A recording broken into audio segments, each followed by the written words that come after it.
So these stories are about the chief poet of Ulster in the time of Conover MacNessa. And he was a guy called Aithirne, Aithirne Aliasach, Aithirne the demanding, the greedy, the importunate. They used to translate that as Aithirne the importunate.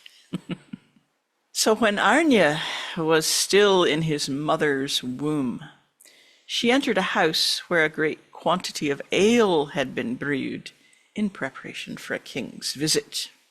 And Aithirne leapt in his mother's womb in the direction of the ale vats, unbalancing the poor woman, and feeling a bit shocked, she asked for a drink of the ale. But the man overseeing the ale refused her because the ale wasn't for the likes of her. He was saving it for a king who was coming to visit. And 3 times she asked him for a drink of this ale and was refused. And then a voice was heard from within the woman's womb. For the sake of ale, lantern of earth, expanse of sea, encircles the land, a sea which ebbs, a place of lightning, bursting of boundaries, a woman of fire. Let their hoops crack like cracking a nut. And then the hoops of every ale vat in the house burst, and the floor was flooded, and everyone was wading through ale. And the woman took 3 drinks of the ale from the palm of her hand and departed from the house. And after that, no poet was refused ale in Ireland for fear that he would speak the words of Aithirne. And so in time, Aithirne made a name for himself as a man, as a poet, and he became Conover's chief poet. And he was quite a dangerous man because of his biting and powerful satires. So poets' words were often very magical. Satire was particularly dangerous to kings, and they feared him. But Conover kept him in his court nevertheless.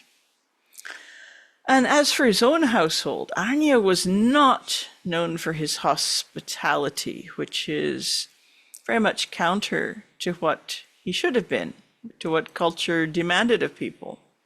And he once went to Meathir and fasted outside Meathir's house, demanding to be given what he wanted, or Meathir would be satirized. And the thing that Aithirne wanted and the thing that he carried away was 3 long-legged, long-beaked cranes, known as the cranes of refusal. And if one didn't wish to be hospitable in the way that was right and expected, well, simply set these 3 cranes at the gates.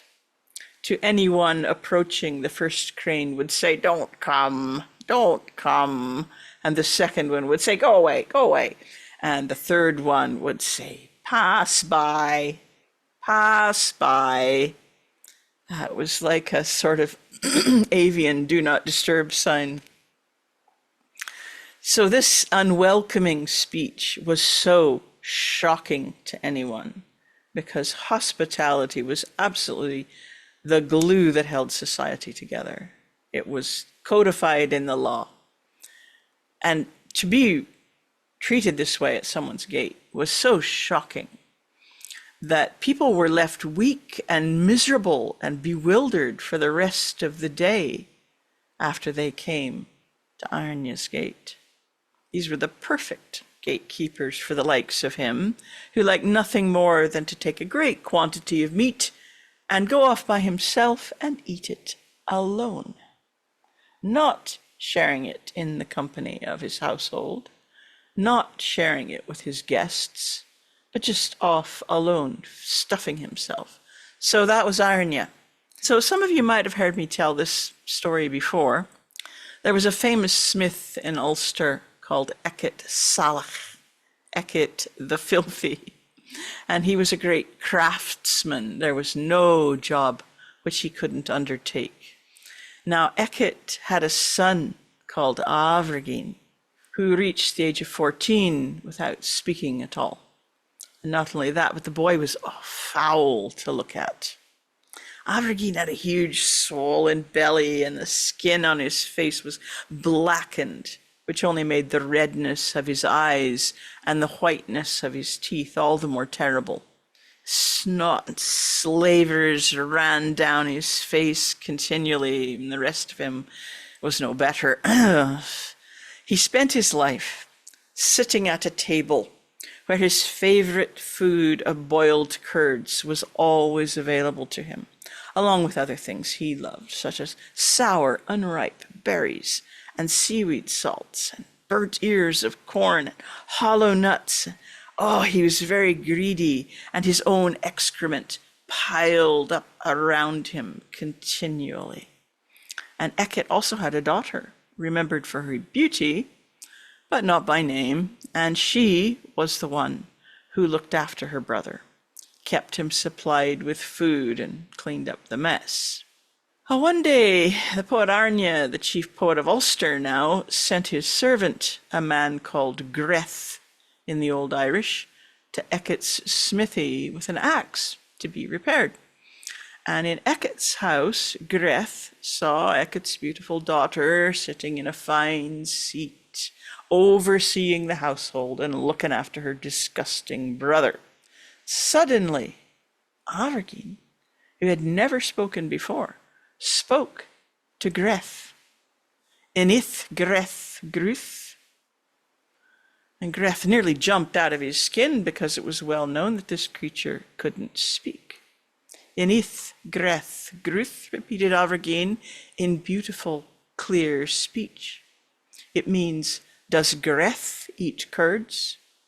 And any poet would recognize it as a well-constructed line of poetry. Inith Greth Gruth. And then Aithirne offered a few more poetic lines of the most perfect construction, extolling the other foods on the table. And Greth fled from the house in consternation and went home and told Aithirne everything. Ecet's daughter, meanwhile, went and told her father what had happened. Because of this, said Ecet, Aithirne will come to kill the lad, for fear that he'll be a greater poet than himself. So the girl took Aithirne away to a boolie on the side of Slieve Mish, a little hut where people went to tend cattle. Meanwhile, in the smithy, Ecet fashioned the likeness of his son out of clay and clothed it in the boy's clothes and put it in his bed with the face turned away toward the wall as if the boy was sleeping. And sure enough, that night Aithirne and Greth arrived, and seeing the axe which Ecet had repaired, Aithirne picked it up and drove it into the head of Aithirne. So he supposed. And Ecet called for judgment against Aithirne for killing his son. The poet was made to pay the honor price for the killing, not of a poor disabled boy, but the killing of a master poet. But instead of payment, Ecet and Aithirne agreed that Aithirne would take the boy into fosterage, train him as a poet. And when Aithirne died, Aithirne succeeded him as the chief poet of Ulster. If you enjoy my videos, you might like to join one of my online classes.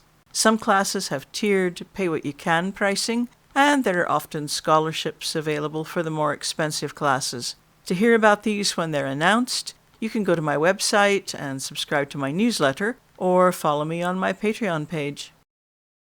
In the Siege of Howth, we hear how he travelled round Ireland, terrorizing kings with the threat of his satire, so that they were afraid to refuse him anything, even their wives, even their one good eye. He asks one king, he threatens one king, he frightens one king who has only one good eye, to pull the other one out of his head and give it to him, lest he be satirized. And the king was more afraid of that satire than he was of being blind. But anyway, having had his fun, Aithirne is now headed home. And this stuff took place in Munster, and now he's headed back north. And he came to the beautiful River Mourne, a quiet, rocky stream, easy to travel in rowing boats. The River Mourne was beautiful.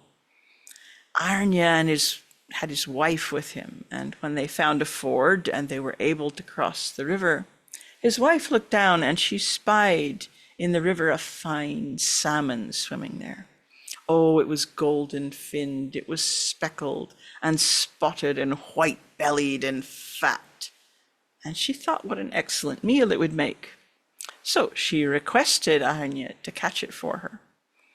She never guessed what an unwise course of action that would be. And years later, when poets told this story, they would call the wife of Aithirne demanding. They would say she nagged and wheedled him, but then they would say that. They would look for an excuse for his actions that day. So Aithirne tried to catch the salmon, and he pursued it through the pale, sandy shallows, and it eluded him. And he would have settled for any salmon at that point. He would have settled for a trout. But he couldn't catch a single fish. And so Aithirne did the thing he always did when he wanted his way, the thing he was best at. He began to satirize the river, the beautiful, swift, blue River Mourne. He said it was an ugly river, a filthy river, a river lacking in fish, a foul, smelly river.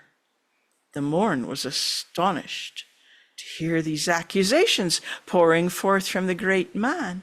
It knew his words to be untrue, unjustified, and in its anger, the river began to swell and foam until it overflowed its banks. From its beginnings among the minor streams to where it joined the River Foyle, the Mourne became a heaving torrent, pursuing Aithirne and destroying all that was in his path. The river was furious. It was beyond furious. It was blind with rage. Its waters rose and rose, carrying off crops and cattle.